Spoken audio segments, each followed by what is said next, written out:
알고 싶니? 북한 듣고 싶니? 이야기.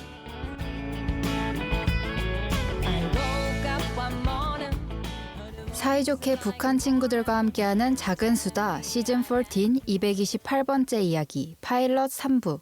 안녕하세요. 중계동 유자입니다. 안녕하세요. 서울두부입니다.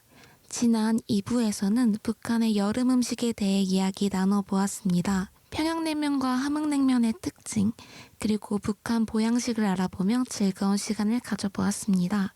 맞습니다. 정말 흥미로운 주제였는데요. 앞으로 3부에서도 재밌게 이야기 나눠볼 테니까 많은 기대해 주시면 좋을 것 같습니다.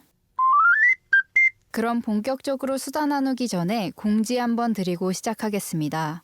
사이좋게 북한 친구들과 함께하는 작은 수다 4부작은 힘들이지 않고 가볍게 행동하다라는 단어 의미처럼 북한 친구들과 언제 어디서나 팟캐스트를 통해 힘들이지 않고 가볍게 이야기를 나누는 남북한 평화통일 프로그램입니다.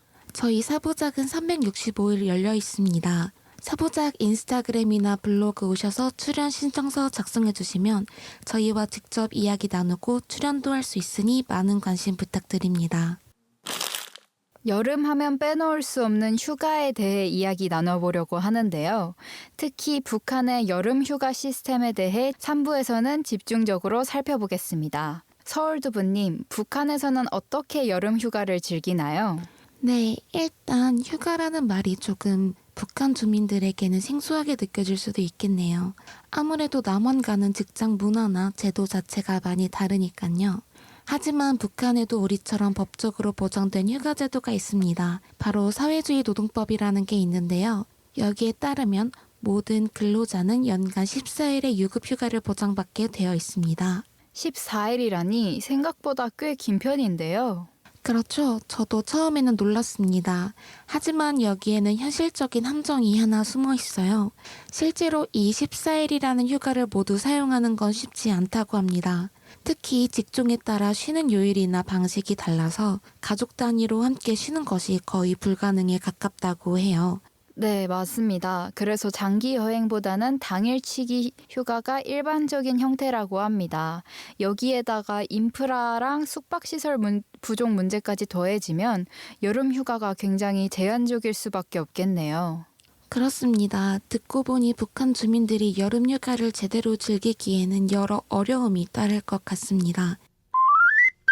그렇다면 북한 주민들은 주로 어떤 방식으로 휴가를 보내는지 궁금해지네요.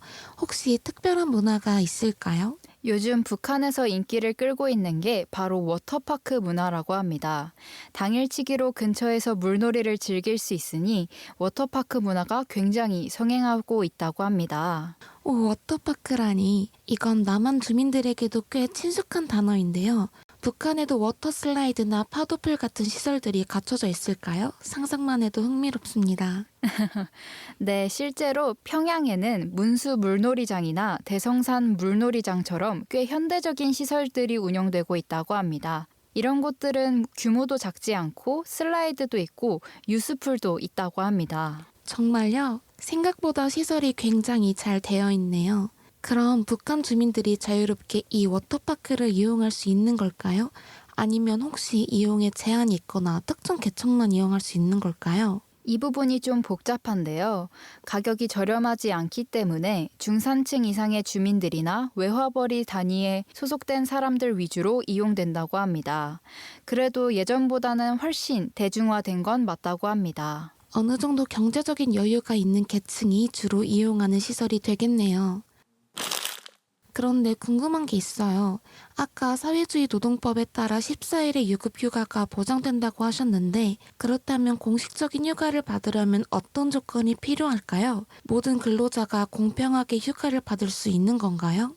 이거 정말 중요한 포인트죠. 북한에서 휴가를 받는 건 특권에 가까운 일입니다. 각 기업소마다 모범 근로자, 노력 영웅 등으로 선발된 소수의 인원만이 공식적인 휴가를 받을 수 있다고 합니다. 와, 그럼 아무나 휴가를 갈 수 없다는 이야기네요. 그럼 그렇게 선발된 사람들은 주로 어디에서 휴가를 보내나요? 네, 이렇게 공식적으로 선발된 사람들은 국영 휴양소를 이용한다고 합니다. 대표적으로 묘향산 휴양소, 금강산 휴양소, 대동강 휴양소 같은 곳이 있어요. 이곳엔 목욕탕이랑 오락시설, 체육시설까지 구비가 되어 있다고 합니다. 마치 우리나라의 종합 리조트 같은 느낌이네요. 그런데 말씀하신 것처럼 극히 소수의 모범 근로자나 노력 영웅만이 누릴 수 있는 혜택이니 대부분의 북한 주민들은 이러한 휴양시설의 혜택을 누리지 못한다고 볼 수 있을까요? 맞습니다.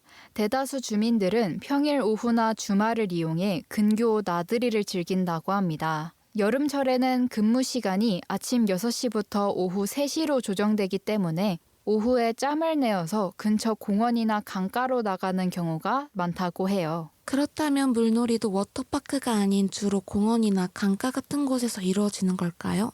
좀 더 소박한 풍경이겠네요. 네, 맞아요. 대동강변이나 작은 호수 근처에서 친구들끼리 수영하거나 돗자리 펴고 앉아서 수박 먹고 노는 모습들을 많이 볼 수 있다고 합니다. 워터파크에 비하면 단촐하긴 하지만 나름대로 소소한 여름의 낭만이 느껴지네요. 친구들과 강가에서 수박 먹고 물놀이하는 모습은 나만의 여름 풍경과도 많이 닮아 있는 것 같습니다. 맞습니다. 그런 점에서 북한 주민들의 여름 피서 방식은 제한적이지만 나름의 방법으로 소소한 즐거움을 찾아가고 있는 모습인 것 같아요. 네, 말씀하신 것처럼 북한 주민들의 여름나기 방식은 분명 우리와는 다른 제한적인 면이 있지만 그 속에서도 소소한 행복을 찾아가는 모습이 인상 깊네요. 네, 맞습니다. 북한의 여름 휴가 시스템은 단순히 제도뿐만 아니라 사회 구조나 계층 문제도 함께 엮여 있다는 걸 오늘 이야기로 엿볼 수 있었던 것 같아요. 네, 오늘 이렇게 북한의 여름휴가 시스템에 대해 자세히 알아보는 시간을 가져봤는데요. 중계동 유자님, 오늘 이야기 어떠셨나요? 저는 북한에도 워터파크 문화가 있다는 게 새로웠어요. 당일치기 피서, 근무 시간 조정 같은 것도 인상 깊었고요. 저도 한번 북한에 있는 워터파크에 한번 가보고 싶다는 생각이 듭니다. 한국과는 또 어떤 점이 다를지 그리고 어떤 점이 비슷할지 제 눈으로 꼭 보게 되는 날이 오면 좋을 것 같습니다. 역시 북한과 남한은 다르면서도 묘하게 닮은 점이 있는 것 같아요. 오늘 서울두부님은 어떠셨나요? 저도 워터파크에서 물장구 치는 건 남북을 가리지 않고 모두의 여름 로망인 것을 확인하여서 그렇게 크게 다르지 않다는 걸 느낄 수 있는 시간이었던 것 같습니다. 남한과 비슷하지만 다른 북한의 여름 휴가에 대해 알아볼 수 있어서 좋은 시간이었던 것 같습니다. 혹시 노원가진님은 이번 시간 어떠셨나요? 저는 이번 3부를 들으면서 북한에서 대동강에서 사람들이 수박을 먹으면서 피서를 즐기는 모습을 들었을 때 가장 기억에 남았습니다. 저도 어릴 때 저희 집 앞에 있는 천에서 친구들과 물놀이를 하고 돗자리를 피고 놀던 때가 있었는데요. 하루빨리 통일이 돼서 북한 사람들과 함께 수박을 먹으면서 강가에서 놀 수 있는 날이 왔으면 좋겠습니다. 네, 좋습니다. 저희 모두 언젠가는 같이 북한에서 여름을 맞이하면서 놀 수 있는 날이 오면 좋을 것 같아요. 앞으로도 재미있는 주제와 게스트로 자주 찾아올 테니까요. 저희 사부작 팟캐스트 많이 들어주시고요. 인스타에 놀러 오셔서 팔로우 해주시고 업로드 소식도 계속해서 받아보시면 좋을 것 같습니다. 그럼 다 같이 인사로 마무리해볼까요? 지금까지 중계동 유자, 서울두부였습니다. 하나, 둘, 셋. 감사합니다. I woke up one morning, heard a voice like a